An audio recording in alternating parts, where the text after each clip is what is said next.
Olá, estudante, tudo bem? Neste vídeo vamos falar sobre o livro Atrás do Paraíso, escrito por Ivan Jaffe e ilustrado por Fernando Vilela. Vamos começar falando um pouquinho do autor e do ilustrador. Ivan Jaffe nasceu no Rio de Janeiro em 1957 e começou sua carreira escrevendo roteiros para histórias em quadrinhos. Na década de 1990, passou a escrever também para crianças e jovens, e de lá para cá já publicou mais de 60 livros de ficção voltados a esse público. Ivan já escreveu sobre os mais diferentes temas em gêneros variados: romances, contos, novelas, peças de teatro, além de roteiros para o cinema. Fernando Vilela é artista plástico e desenvolve trabalhos com diferentes técnicas como gravura, desenho, colagem, fotografia, escultura e instalação. Fernando também é autor e ilustrador e tem livros premiados e publicados em diversos países.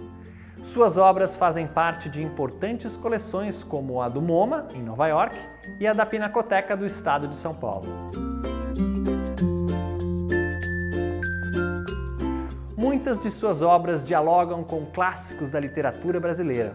Já outras revisitam épocas e fatos históricos do Brasil. E é o que acontece com o livro Atrás do Paraíso, um romance cuja história se inicia no último dia de 1499, uma data significativa se lembrarmos que se passa apenas alguns meses antes dos portugueses chegarem às terras que mais tarde chamariam de Brasil em abril de 1500. Por meio das peripécias do personagem principal, o português Diogo Azevedo, a narrativa aborda vários aspectos do século XV, as grandes navegações, o papel de judeus e árabes nesse movimento, a Inquisição, a escravidão, a ciência e o imaginário, o início da colonização do Brasil e o encontro dos portugueses com os povos ameríndios. O gênero trabalhado por Jaffe nesse livro é, portanto, o romance histórico. Isso significa que o autor combina fato e ficção. O protagonista e suas aventuras são criações do autor, mas se baseiam em elementos da realidade do século XV. Assim, Jaffe combina as histórias de Portugal e do Brasil, além de dados sociológicos e antropológicos com a fabulação ficcional, produzindo um texto rico e vibrante, cheio de mistério, lirismo e humor. Vamos ver agora os principais componentes estruturais do romance. Para tanto, vamos também comparar o romance com o conto, que é uma narrativa mais curta e concentrada. Por ser mais longo que o conto, o romance não precisa ter unidade de ação. Em Atrás do Paraíso, o conflito central é a busca do paraíso terrestre por um jovem português, mas essa busca se desdobra em diferentes aventuras. O livro de Jaffe é inclusive dividido em duas partes, que possuem características diferentes entre si. Se num conto o espaço é restrito, um romance pode percorrer diferentes lugares. Vemos isso em Atrás do Paraíso. Na primeira parte, o protagonista transita entre as cidades do Restelo e de Lisboa. Já a segunda parte é ambientada no Oceano Atlântico e, ao final, no Brasil. Também o tempo no romance é mais longo. O conflito e os subconflitos se prolongam o quanto for necessário para a construção da história. A narrativa de Atrás do Paraíso se estende por meses. Finalmente, há vários personagens, principais e secundários. Eles formam um conjunto variado e expressivo, que ajuda a compor o panorama da época. A verossimilhança é outra categoria importante da ficção.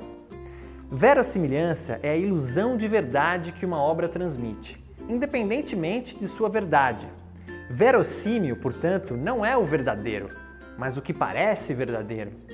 E isso depende menos da própria realidade do que do modo como o autor articula os diferentes aspectos da narrativa. O filósofo grego Aristóteles foi o primeiro a descrever essa categoria.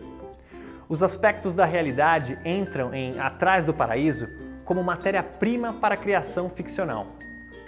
Por isso, este não é um livro de história, mas um romance, embora possamos aprender muito sobre a história do Brasil e de Portugal com ele. A mescla entre história e fantasia, entre realidade e ficção, é uma marca de vários livros do autor. Mas Jaffe privilegia as leis da ficção sobre as da história e por isso mesmo é um grande romancista. A crença no paraíso terrestre não é uma exclusividade de Diogo, mas faz parte da mentalidade de sua época. Muitas pessoas no século XV ainda acreditavam nisso. Jaffe pesquisou documentos da época em que encontramos relatos sobre animais fantásticos, sereias, unicórnios, dragões, peixes falantes, terras com clima perfeito e abundância de alimentos e riquezas, entre outras coisas. Essas imagens aparecem na fala de viajantes ouvidos por Diogo, revelando o mito de uma terra sem mal, que imita a descrição do paraíso bíblico.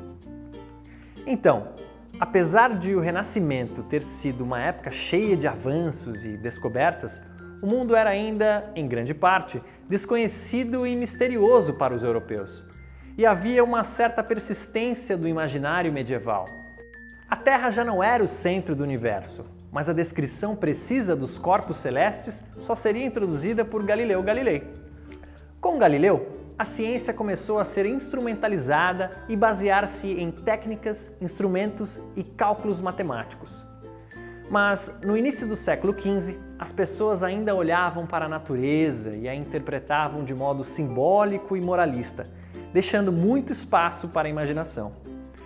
Tudo é simbólico para Diogo. As folhas do abacaxi lembram a coroa de espinhos de Cristo, e os indígenas são seres puros que não conhecem o mal. Diogo interpreta a realidade de acordo com suas crenças pré-estabelecidas. Bem, por enquanto é isso. Não deixe de ler o paratexto, pois nele você vai encontrar de forma mais completa e aprofundada os temas deste vídeo, além de outras informações como foco narrativo, tipos de discurso e outros recursos estilísticos. Boa leitura!